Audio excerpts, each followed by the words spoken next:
Hey everyone, welcome back to my HTML series.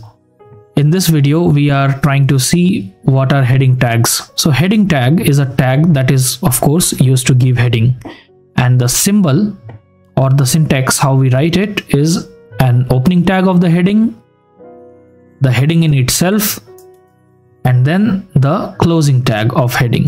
So it ranges from heading 1 through heading 6.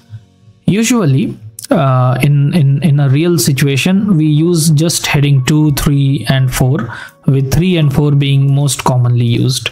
The others are highly unlikely to be used. They are used, depends totally upon the developer, but very unlikely to be used. So let me show you the output of this.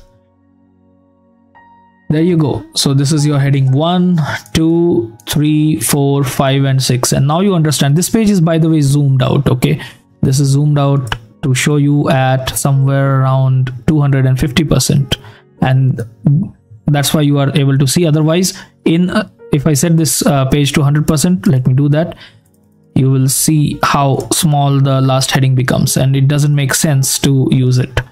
Hence the reason 2, 3 and 4, they are commonly used, and heading 1 itself looks very big.